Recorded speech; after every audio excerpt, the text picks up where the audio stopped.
તમે જોજો ગમે તેવો રોગ, અને રોગ છે ને મનથી જ આવે છે.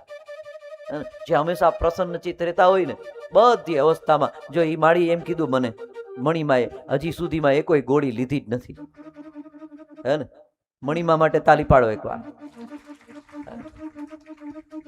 હજી દવા લીધી જ નથી, અને એમને બે ખડેદર 3-4 કલાક સુધી કે એમને બેઠા રહી, વાંધો ના આવે. અને આપણે તો હજી કઈક 40-45 વર્ષના ધ્યાન, ત્યાં તો કે ડાયાબિટીસ બોર્ડર ઉપર આવી ગયું તરત જ. હે ને, એ બધી ચિંતા કરીને હો. એટલે જ કીધું ભગવાન ઉપર બધું છોડી દેવું. હો, આધિ વ્યાધિ રોગ પણ નહીં રહે. અને તમે જોજો ધ્યાનથી કથામાં બેઠા હશો ને તો તમને કદાચ ગોઠણ દુખતા હશે ને તો 3-4 કલાક સુધી તમને યાદ જ નહીં આવે. કમર દુખતી હશે ને યાદ જ નહીં આવે. કથા પૂરી થાય પછી તમને હલે, મારે તો પગ તો કઈ દુખતા તો મને ખબર જ ન રહી. કથામાં બેઠા હશો તો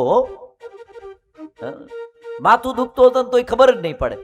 અને પછી આમ આગળ હાલતા હતા ને ત્યારે ખબર પડે, લે મારું માથું દુખે છે. અને ઉપાધિ તો રહેશે જ નહીં. ચિંતા, ભગવાન જેની ચિંતા કરતા હોય, જેને રામ રાખે એને કોણ ચાખે? એને બીજી ચિંતા શું કરવાની હોય? અને ધ્યાન રાખજો, તમારો દરવાજો બંધ કરી અને ભગવાનની પાસે જે કઈ ચિંતા હોય ને એ જોશ જોશથી ઠલવી દેજો. બોલજો, વાતું કરજો. અને ભગવાનની હારે કોક દિવસ એ તો વાતો કરવા માંગતો જ હોય છે, એ તો તમારી હારે બોલવા માંગતો હોય છે. હે ને, પણ તમારે એ ટાઈમ જ નથી.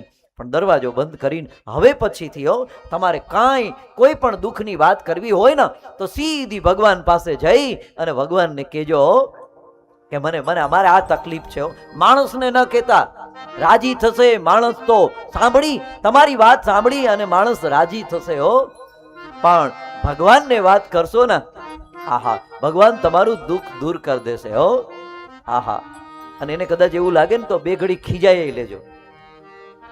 એવું આમ મન થાય ને તો તમે રડતા હોય ને એ દાંત કાઢશે, એ હસતો હશે, હસતો હોય ને તો તમે ખીજાઈ લેજો, પછી પાછા મનાવી લેજો.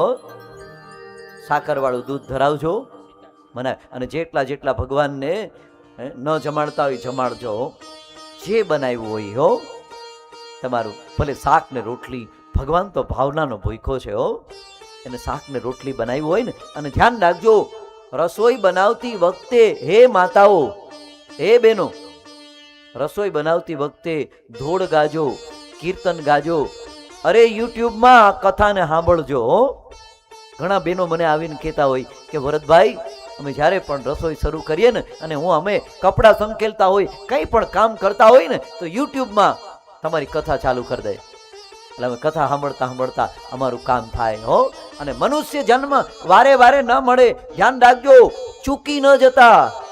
84 લાખ યોની પૂરી કરી, કૂતરા, મીંદડા, બિલાડા, આ બધામાં ફરી ફરી અને પછી માંડ મનુષ્યનો અવતાર મળ્યો છે. હો, યાદ રાખજો, એમને ગુમાવતા નહીં. કોઈની સાથે વાદ વિવાદમાં, કોઈની સાથે મસ્તી મજાકમાં, કોઈની સાથે ઝઘડો કરવામાં ગુમાવતા નહીં. ઝૂકી જાજો, નમી જાજો. હે ને, એટલે કીધું બાળપણમાં રેમાં નહીં, જુવાનીમાં જેમાં નહીં, અને ઘડપણ આવે ને ત્યારે નહીમાં નહીં. એ માણસ કોઈને ગયમાં નહીં. હે ને,